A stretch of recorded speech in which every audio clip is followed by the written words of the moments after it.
It's Monday, August 25th, 2025, and I'm Dave Sobel. 4 things to know today.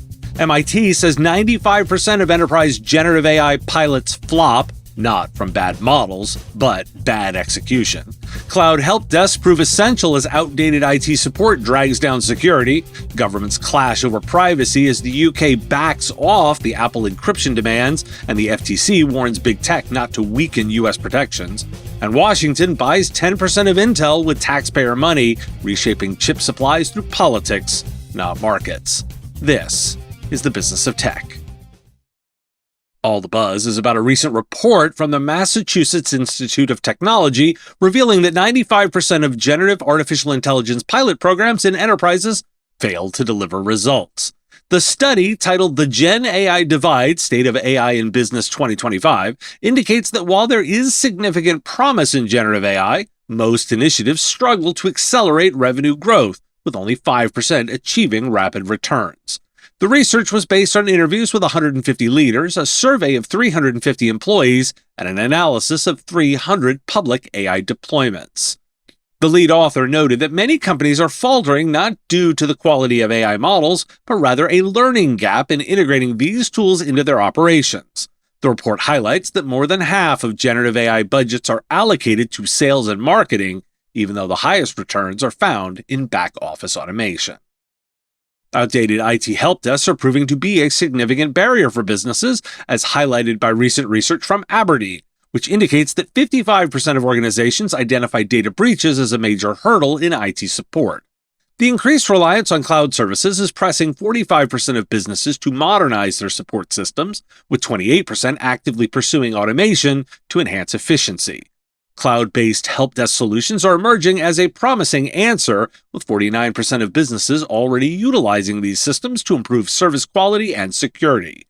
Notably, organizations using cloud solutions report a 42% increase in efficient IT processes and a 29% improvement in cybersecurity, illustrating the transformative potential of modern IT support systems. It may not all be bad. A recent report from Unisys indicates that organizations are planning to increase their spending on cloud technology despite facing disappointing returns on previous investments. The survey, which included 1,000 executives across 8 global markets, revealed that fewer than half of the business executives were satisfied with their return on investment in cloud services, generative artificial intelligence, and automation. However, more than 75% intend to boost their cloud investments this year. The report highlights a growing disconnect between business and IT leaders regarding technology priorities, which is hindering progress toward realizing returns on investment. Over 40% of business executives believe their organizations have made significant strides with artificial intelligence pilots, while less than 1/3 of IT leaders share that view.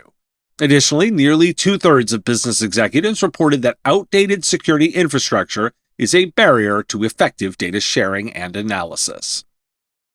Why do we care? Well, MIT just dropped a bomb. 95% of generative AI pilots fail. Not because the models don't work, because companies can't figure out how to actually use them.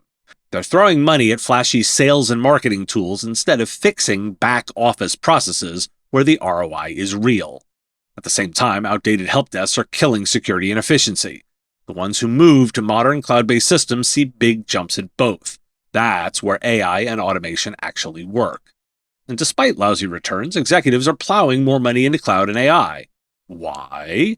Because standing still feels riskier than moving forward. But business and IT leaders aren't aligned, and that's where projects die. This is your sweet spot as an IT provider. Customers don't need more hype. They need someone to bridge the learning gap, modernize infrastructure, and line up projects with business outcomes. The tech is fine. Execution is the problem. Support for the show comes from ScalePad. Ever feel like you're doing all the work, but no one sees it? That's the reality for a lot of MSPs. You're putting out fires, chasing spreadsheets, juggling client requests. But when it's time to show value, crickets. That's where ScalePad comes in. Trusted by over 10,000 MSPs, ScalePad solutions help you turn invisible effort into visible impact, pulling together the tools you already use, from reporting, quoting, compliance, and asset planning, into one easy platform. So instead of chasing details, you're leading smarter conversations. Because doing great work is one thing, getting credit for it, that's where the real business growth happens. ScalePad helps you show value, build client trust, and lead with confidence. Learn more at scalepad.com/Dave. The United Kingdom has officially dropped its demand for Apple to provide backdoor access to user data protected by its iCloud encryption service. The decision follows significant pressure from United States officials, including Tulsi Gabbard, the Director of National Intelligence, who emphasized the need to protect Americans' private data and civil liberties. Earlier this year, the UK issued a secret order demanding Apple grant access to encrypted files, prompting Apple to remove the ability for new users in the UK to sign up for its advanced data protection encrypted storage service. Reports indicated that the UK was reconsidering its stance, with an unnamed official stating that the country felt back against the wall. As of now, it remains unclear if Apple will reinstate access to its advanced data protection service in the UK, as the UK Home Office has declined to comment on the situation. The chairman of the U.S. Federal Trade Commission, Andrew Ferguson, has issued a warning to major technology firms, including Apple and Alphabet, against compromising data privacy in an effort to comply with British and European digital content regulations. Ferguson cautioned that such compliance could potentially violate U.S. laws if it results in weakened privacy and data security protections for American users. Ferguson highlighted that foreign governments could leverage these regulatory pressures to encourage companies to adopt uniform policies that may infringe on U.S. privacy standards. The U.S. government is seeking to expedite security reviews for artificial intelligence companies, aiming to facilitate their adoption by federal agencies. Recently, Anthropic and OpenAI has offered their powerful AI models to government agencies for just $1 for the next year, a move intended to encourage rapid approval of their technologies.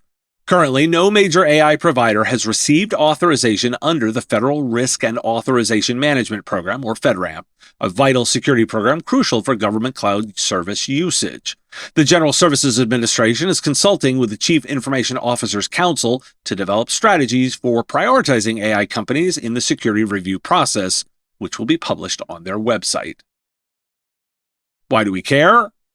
So the UK blinked. They wanted Apple to put in a backdoor on iCloud encryption, and Apple pushed back, and the US leaned in, and now the UK has dropped it. It's a win for privacy, but don't think this fight is over. They'll be back with another angle. Meanwhile, the FTC is warning big tech, don't water down privacy to please Europe or the UK, or you run afoul of US law. That's compliance fragmentation in action, and your customers are the ones stuck in the middle. And here's the kicker. AI is going federal. OpenAI just landed a deal with the US government. ChatGPT is on the procurement list for $1 this year. It's a wedge move. Once it's embedded, the real billing comes later. This is an attempt to set the standard. What government adopts now, your healthcare and finance customers will demand tomorrow. For providers, this is about guiding clients through sovereignty, compliance, and vendor lock-in. Don't just sell the tool, sell the roadmap to use it safely. OpenAI has announced an update to its latest model, GPT-5, aimed at making it warmer and friendlier.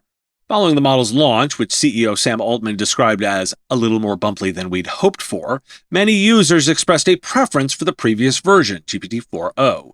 In response, OpenAI is implementing subtle changes to enhance approachability, such as incorporating phrases like good question and great start without veering into flattery. The company emphasizes that internal tests show no increase in sycophancy compared to the previous GPT-5 personality, aiming to strike a balance between warmth and straightforwardness. Chinese artificial intelligence startup DeepSeek has launched its most ambitious model yet, DeepSeek v3.1, featuring a groundbreaking 685 billion parameter system that challenges the dominance of American AI companies. Released quietly on Hugging Face, the model achieved a remarkable score of 71.6% on the ADER coding benchmark, positioning it as one of the top performers in the industry. DeepSeek's hybrid architecture integrates chat, reasoning, and coding functions into a single model, offering superior performance while maintaining a lower cost for enterprises. Elon Musk's company, xAI, has announced the open sourcing of its Grok 2.5 AI model, making the model weights available on the Hugging Face platform. Musk stated on social media that Grok 3 will also be made open source in approximately 6 months. The Grok model has faced significant controversy this year due to its problematic responses, including conspiracy theories and Holocaust denial comments. The latest version, Grok 4, is described by Musk as a maximally truth-seeking AI, but has been observed to reference Musk's social media for answers to controversial questions. Zoom Communications has announced the introduction of a 24/7 artificial intelligence concierge integrated with Zoom Phone, designed to enhance call handling and customer support for businesses. The new feature allows the virtual agent to greet callers, process their requests, and facilitate actions such as booking appointments without the need for human intervention. The technology supports multiple languages and can be deployed quickly using a no-code configuration. Additionally, the company has rolled out enhancements across its platform, including an asset management hub and improved meeting scheduling capabilities utilizing artificial intelligence. Zendesk has announced the integration of advanced artificial intelligence capabilities powered by GPT-5, aimed at enhancing customer support efficiency.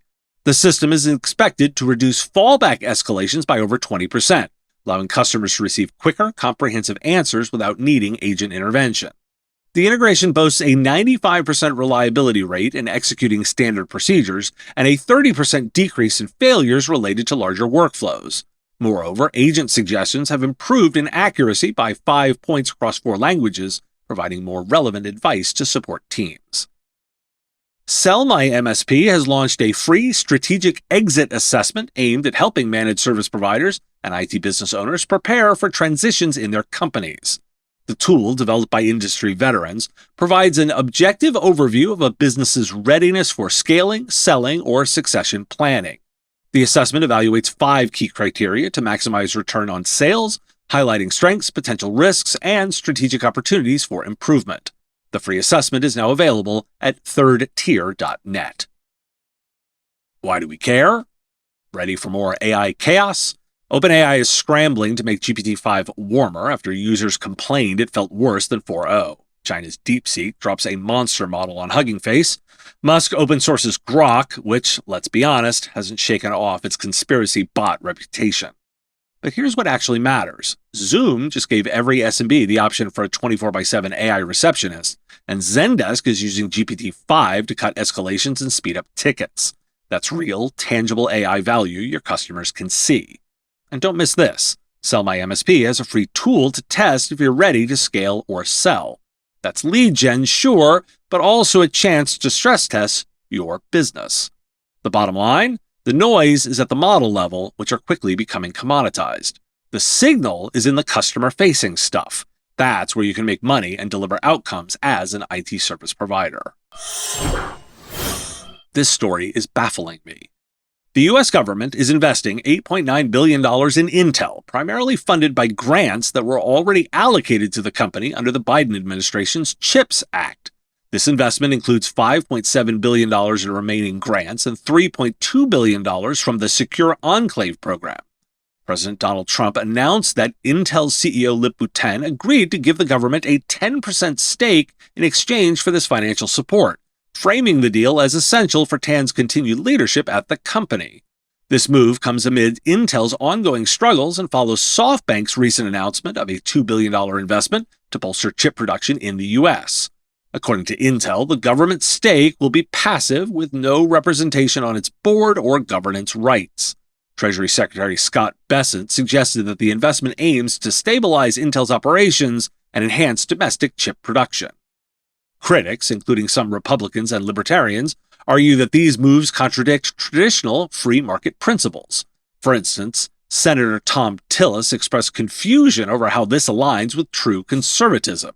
Meanwhile, Intel CEO Lip-Bu Tan stated that the government's involvement would be passive, aiming to enhance the U.S. semiconductor industry without interfering in business decisions.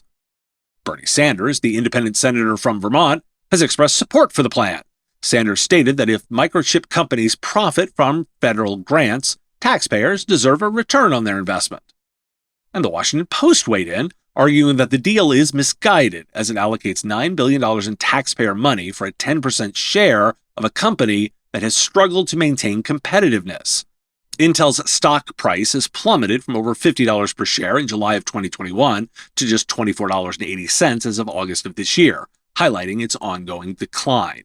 The article contends that subsidizing failing companies does not solve deep-rooted issues and suggests that a better strategy would involve enhancing supply chains and improving domestic manufacturing conditions instead of emulating state-managed economic practices seen in other countries like China.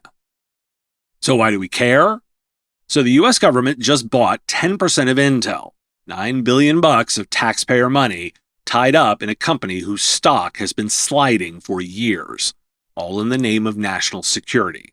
Here's the thing, this isn't capitalism, it's industrial policy, and it looks a lot more like China than the US we're used to. The president picking specific companies as winners and losers is new. If Washington is picking winners, that changes how chips hit the market. Prices, supply, and even vendor roadmaps won't be purely competitive anymore, they'll be political. For IT service providers, you need to prepare your customers. Intel may feel safer in the short run, but that doesn't solve its execution problems. Don't bet the farm on one vendor. Spread your hardware bets, AMD, ARM, and others, because government stability, and I put that in quotes, doesn't equal market success. When chaos hits, will your system survive? Comet Backup's full image backups protect your entire system, files, apps, settings, and even the OS, in one powerful automated backup. Comet is easy to deploy and bandwidth efficient. Full system backups for Windows, for Linux, for servers, for endpoints, all in one centralized platform. Whether you get hit with ransomware, hardware failure, or accidental deletion, Comet restores your system to physical, VM, or the cloud. Short on time? Restore individual files or folders to access critical data within moments. Try Comet Backup today, reliable, secure, and made to scale.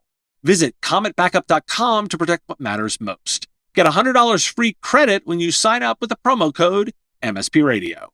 Comet Backup. Backup fast. Restore easy. Thanks for listening. Today's National Banana Split Day and National Whiskey Sour Day.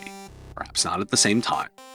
I'm previewing some upcoming additions to the show lineup on my Patreon at patreon.com/MSP Radio. New content is coming. Sign up now to get very early access.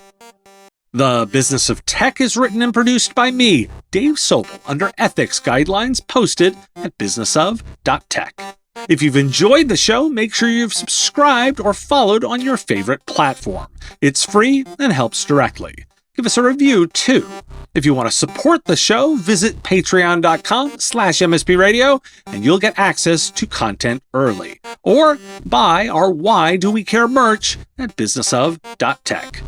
Have a question you want answered? We take listener questions, send them in, ideally as a voice memo or video to question@mspradio.com. I answer listener questions live on our Wednesday live show on YouTube and LinkedIn. If you've got a comment or a thought on a story, put it in the comments if you're on YouTube, or reach out on LinkedIn if you're listening to the podcast. And if you want to advertise on the show, visit mspradio.com/engage. Once again, thanks for listening, and I will talk to you again on our next episode.